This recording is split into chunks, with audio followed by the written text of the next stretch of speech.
Hey guys, before I get into the stories, you might have noticed that I haven't uploaded for the last week. If you missed the comment on my last video, you might not have seen that I was banned from uploading for a week for what I believe to be a bug in YouTube's Community Guideline bot. I've been back and forth with YouTube, so hopefully the issues get fixed and no other creators or myself are banned again in the future. Either way, I should be back now permanently, so let's get into our first story. Written by Buckeye Hawk 86, manager told me to choose between the military or my job, so I quit. I was active duty in the army for 3 years, and following that, shifted into the reserves for another 3 years. I was moving from one state back to my home state during the transition from active duty and needed a truck skill to weigh the moving truck before returning it so I could be reimbursed for the move. The Army pays you to move between duty stations and when you ETS from active service. While looking for a truck scale, I found a place that I thought would have one, but it turned out to be a company that installed and certified scales. The branch manager and I hit it off as I was explaining what I was there for, and he said he would like to interview me for a job. Sweet! I needed something anyway to support my family, and the job sounded pretty exciting. Within a couple of weeks, they had hired me, and I got started learning the ropes and getting the necessary certifications. Things went well, and I became one of the go-to guys when they needed some of the more intricate work done. I had several job sites I would go to on a regular basis where the customers loved me. You might be surprised at all the places where scales are used to measure product and sell things, from labs with tiny scales weighing to the hundredths of a gram, to big truck scales installed at job sites to weigh debris from various construction projects. The job was tough physically at times, but I actually really enjoyed traveling all over the state and getting to meet some really awesome people. Fast forward a little over a year after I started at the company. Things had been going really good and I was going to school in the evenings to get some education and further my career. Now, sometimes the job required all hands on deck on the weekends for some of the bigger jobs, like truck scale installs at customer sites for one reason or another. Normally, this was fine, and there had never been any issue for me working the weekend, unless I had drill with my reserve unit. But the company was fine with that as long as I got the needed paperwork from my unit listing the dates I would be drilling. This all changed at the end of May. After I had been at the company for over a year. I had requested time off over the Memorial Day holiday weekend to take my wife to Myrtle Beach as a late honeymoon. The weekend before that, I had drill and so was also unavailable for work. The Thursday before these back-to-back weekends, which had been understood to be weekends I would not be available, my boss called me after I had left the shop for my jobs for the day. The boss said, "Hey, I need you to tell me which of the next 2 weekends you'll be able to work. We have 2 big jobs and we need everyone available." I say, you know I have drill this weekend and you already approved me being off next weekend to go out of town. The boss says, "Well, I need you at one of these jobs. So which one will you be in for?"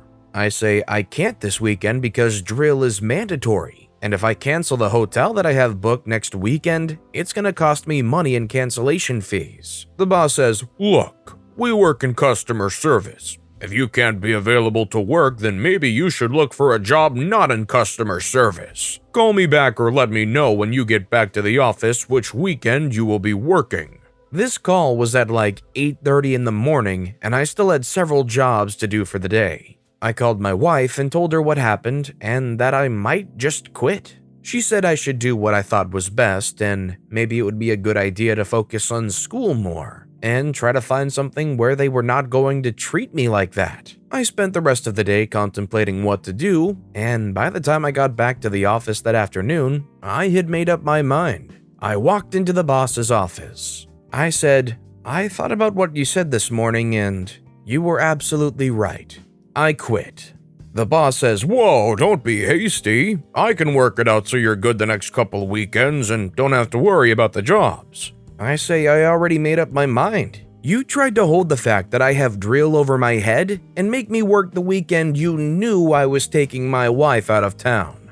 The boss says, "Well, go home tonight and think about it and let me know in the morning after you've had some time to think." I went home, gathered all my uniforms up, washed them, and removed my name tags. I think he thought I was going to come back the next day and change my mind because he had me scheduled for several jobs solo that day when I arrived at the office. He was sorely mistaken. I turned in my uniforms, collected my tools, and left after he and the branch manager both begged me to stay, saying they didn't have anyone to take my jobs and I would be hurting the company if I didn't stay. I focused on school the next few months and wound up getting a job in IT where I was making a lot more money with a lot less stress on my mind and body.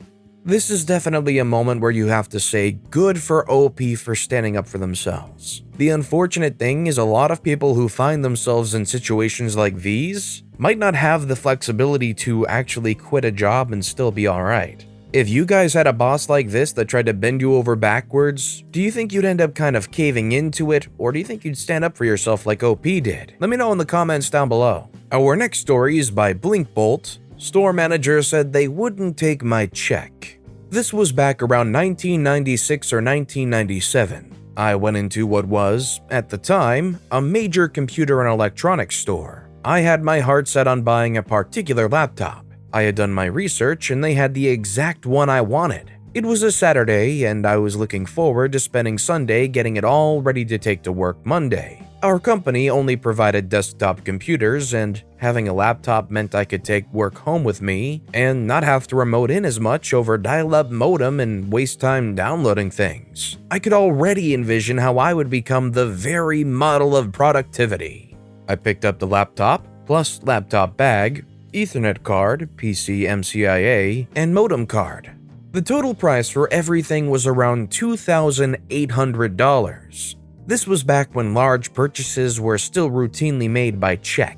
Stores would validate that checks were good electronically with services like CheckFax, similar to the way credit card transactions are validated through MasterCard, Visa, Amex, etc.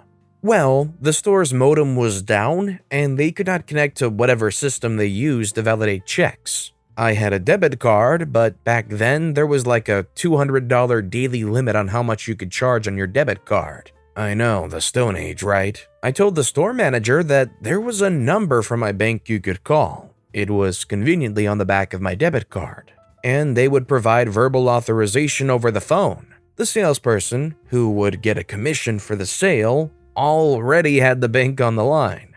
The store manager flat out refused to accept a check authorization unless it came through their system, which was down. He said he would not take my check and I would have to come back on Monday when the system was working again. No matter how much I and the salesperson tried to reason with him, he was not going to budge. Now, normally this would have steamed me so much that I would have taken my business elsewhere. But I really wanted that laptop. They were the only store in town that carried it, and I didn't want to wait for mail order. Must have new toy now. So if he didn't want to take my check, fine. I'd pay in cash. Lots of it. On Monday, I went to my bank and said I wanted to withdraw $2,800 in $1 bills. I thought about asking for quarters, but figured no one would have that many quarters on hand. The teller asked me why I needed so many ones, just out of curiosity. I told her exactly what I was planning to do with them. She was completely on board with it. That branch didn't have that many ones. They had about half. The teller called ahead to the downtown branch and they said they had the rest. She told them why I needed all the ones, and they got a big kick out of it as well. Even though the tellers had to unbundle all the ones and run them through a counting machine, bank policy, they were more than happy to do so. The money filled up the 2 medium-sized brown paper bags. They were all nicely bundled in bricks of $100 each. I drove to the store and, in the parking lot, removed the bands that held the bricks of cash together and stuffed the now loose bills back in their brown paper bags. I then walked in and found this same salesperson from that Saturday and confirmed with him that the same store manager was working that day. I had him pull the same stuff as before. I then showed him what was in the 2 brown paper bags I was carrying and told him to call the manager. The manager was none too pleased when I started, carefully so as not to lose any bills, dumping the $1 bills out on the customer service desk counter. I reminded him that he said my checks were no good, So I brought cash. He threatened to not accept all those ones, but the salesperson immediately jumped in my behalf. He really wanted that commission, I guess. Besides, I don't think he legally had a choice. It was US currency. Good for all debts, public and private. That is literally printed on all US notes if you've never bothered to take a close look at one. Now, unlike the bank, they did not have a money counting machine. Every available employee, including the store manager and the salesperson, had to get behind the customer service counter and start counting ones. The store manager was pissed. The salesperson was not. He was actually happy about it. Commission, I'm guessing again. The other employees were, shall we say, ranging between annoyed and peeved. It took them quite a while to count it all. I then dropped the precise change on the counter to complete the sale price, 82 cents. As I was leaving with my new toys, I asked the store manager if he was going to give me any more trouble about taking my checks in the future. I did not wait around for his reply. About a month later, a friend of mine stopped in that same store. He said to one of the salespeople that he was a friend of mine and if he knew about what had happened. The salesperson just happened to be the same salesperson who sold me my laptop. He said that it had actually turned out to be kind of convenient.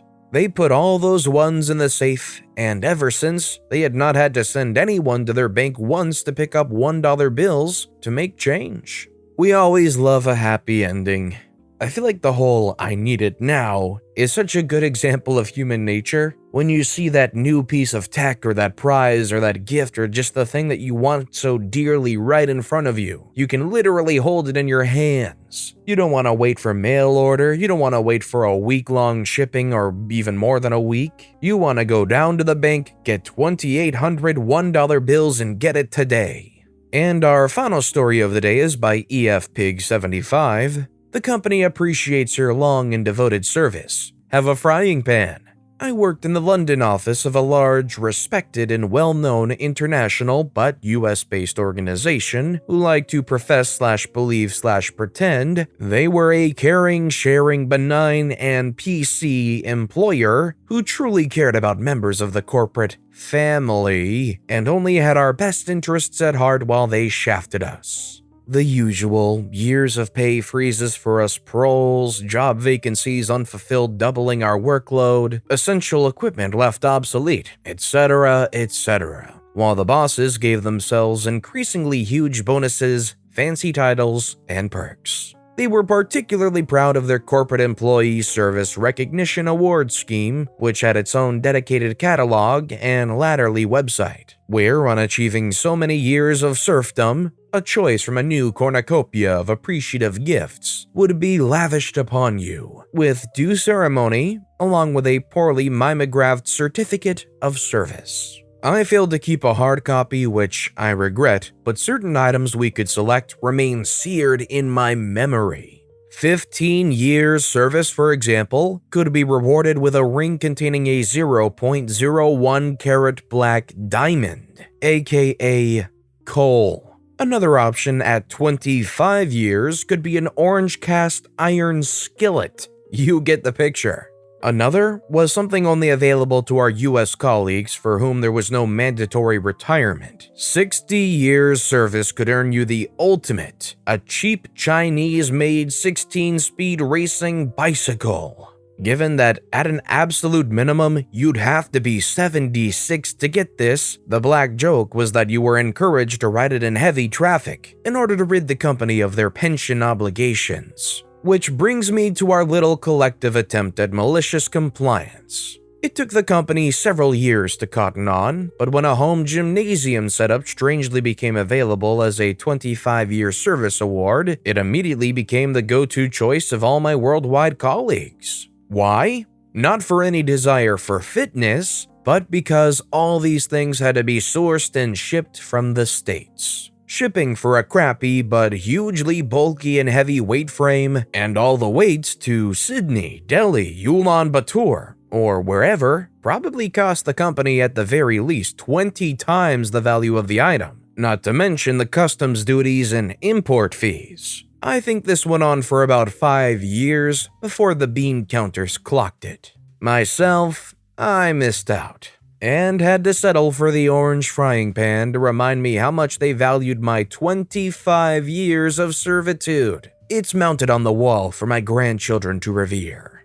Social media can be a huge detriment to society, but I feel like situations like this going on nowadays is the perfect time for social media to be a thing. Because imagine being able to go to a place like Twitter where you have a platform and you can say, I gave 25 years of my life to this company and all they want to give back to me is an orange frying pan. That might start a little bit of a firestorm if you can get enough eyes on it. I think we can all agree that an orange frying pan for 25 years service as a loyalty item, why? At that rate, just give them some kind of shiny looking plaque. At least it feels a little bit more sincere than saying, here, have an orange frying pan. What does that do for anybody? But with that being said, that's all the time we have for today. So if you have a favorite story of the day, let me know which story and why in the comments down below. But besides that, if you enjoyed the video, please consider giving it a like, and if you haven't, subscribe and turn notifications on so you'll never miss an upcoming video. No matter what you do, whether it's just viewing the video, liking, subscribing, turning notifications on, I appreciate the heck out of it. Every little thing that you do helps the channel grow that much more, and I can't thank you enough for it. So, until next time, I hope you all have a wonderful day, and I'll be right here next time on the Storytime channel.